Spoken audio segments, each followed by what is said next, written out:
Hello friends, welcome to Samaiyal Swarangal. இந்த வீடியோவில் நாம் வீட்லேயே இட்லி பொடி எப்படி செய்யலாங்கிறத பார்க்கலாம். சரி வாங்க வீடியோக்குள்ளே போகலாம். தேவையான பொருள் என்னென்னு பார்த்துக்கலாம். முதல்ல கொள்ளு பருப்பு 250 கிராம் அளவு எடுத்துக்கலாம். அடுத்து உளுத்தம் பருப்பு 150 கிராம் அளவு. அடுத்து கடலை பருப்பு 250 கிராம் அளவு. அப்புறம் பொட்டுக்கடலை 3 டேபிள் ஸ்பூன் அளவு, அரிசி 1 டேபிள் ஸ்பூன் அளவு, கருவேப்பிலை இலை 1 கையளவு, அப்புறம் கல் உப்பு 1 டேபிள் ஸ்பூன் அளவு, காஞ்ச மிளகாய் 200 கிராம், பெருங்காயத்தூள் 1/4 டீஸ்பூன் அளவு. ஆற வைக்கிறதுக்காக இந்த மாதிரி ஒரு பெரிய பிளேட் எடுத்து வச்சுக்கலாம். முதல்ல பேனை 2-3 நிமிஷம் நல்லா சூடு பண்ணணும்.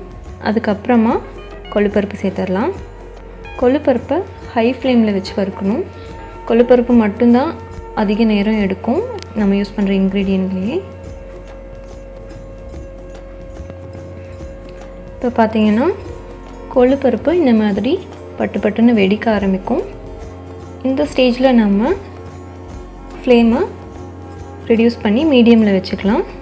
அதுக்கப்புறமா கொள்ளுப்பருப்பை நல்லா கோல்டன் ப்ரௌனாக இந்த மாதிரி வறுத்து எடுத்துக்கலாம். இப்போ இது ரெடி ஆகிடுச்சு. இதை நம்ம ஒரு பிளேட்டில் மாற்றி ஆற வச்சிடலாம். அடுத்து கடலைப்பருப்பை பேனில் சேர்த்து வறுக்க ஆரம்பிக்கலாம். இதுக்கு நம்ம ஹையை விட கொஞ்சம் கம்மியாக, மீடியம் விட கொஞ்சம் ஜாஸ்தியாக, மீடியம் ஹை ஃப்ளேமில் வச்சு நல்லா பொன்னிறமாக வறுத்து எடுத்துக்கலாம். இப்போ பாருங்கள், கலர் மாற ஆரம்பிச்சிருக்கு. இது ரெடி ஆகிடுச்சு. இப்போ நம்ம இதை பிளேட்டில் மாற்றி ஆற வச்சிடலாம். அடுத்து உளுத்தம் பருப்பு சேர்த்துடலாம். உளுத்தம் பருப்பை அதே மாதிரி மீடியம் ஹை ஃப்ளேமில் வச்சு பொன்னிறமாக வறுத்துக்கலாம்.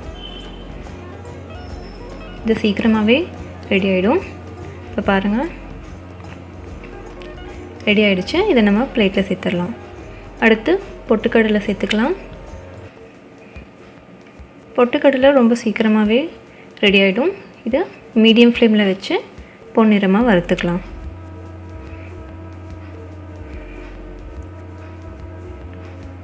ஓகே, இப்போ இதுவும் ரெடி ஆகிடுச்சு. இதையும் பிளேட்டில் சேர்த்துடலாம்.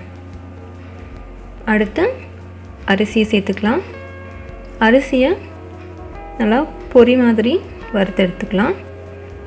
அரிசி மாதிரியே சோளம் கிடச்சிதுன்னா, அதாவது சோள கதிரிலேருந்து இருக்க கிரெயின்ஸ் கிடச்சிச்சின்னா அதையும் இந்த மாதிரி வறுத்து எடுத்து நம்ம சேர்க்கலாம். அதுவும் நல்ல டேஸ்ட் கொடுக்கும்.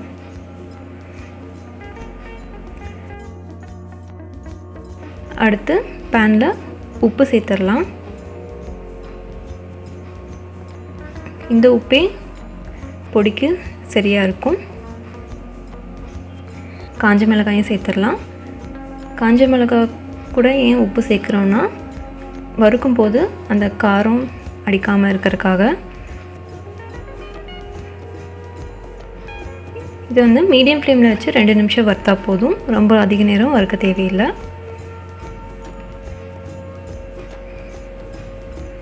ஓகே, இப்போ இதையும் பிளேட்டில் மாற்றிடலாம். அடுத்து கருவேப்பிலை இலையை பேனில் சேர்த்துடலாம். லோ ஃப்ளேமில் வச்சு 1 நிமிஷம் வறுத்தாலே போதும். கலர் மாறுறதுக்கு முன்னாடியே எடுத்துடலாம். இதையும் பிளேட்டில் சேர்த்துட்டு நம்ம பெருங்காயப்பொடி சேர்த்துடலாம்.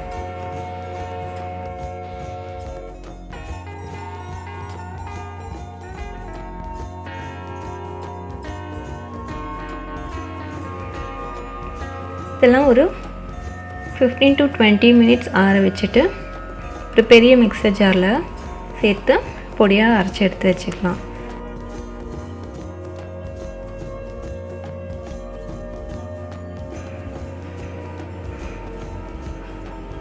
இந்த மாதிரி பர்பருன்னு வேணுனாலும் அரைச்சிக்கலாம், இல்லை நல்லா பவுடராகவும் அரைச்சி எடுத்துக்கலாம். ஓகே ஃப்ரெண்ட்ஸ், இப்போ நம்மளோட இட்லி பொடி ரெடி ஆகிடுச்சு. இந்த வீடியோ உங்களுக்கு பிடிச்சிருந்துச்சுன்னா லைக் பண்ணுங்கள். உங்கள் ஃப்ரெண்ட்ஸ், ஃபேமிலி, ரிலேட்டிவ்ஸ், கொலீக்ஸ் எல்லாத்தோடையும் ஷேர் பண்ணுங்கள். மறக்காமல் சமையல் சுரங்கல் சேனலை சப்ஸ்கிரைப் பண்ணிக்கோங்க. நன்றி.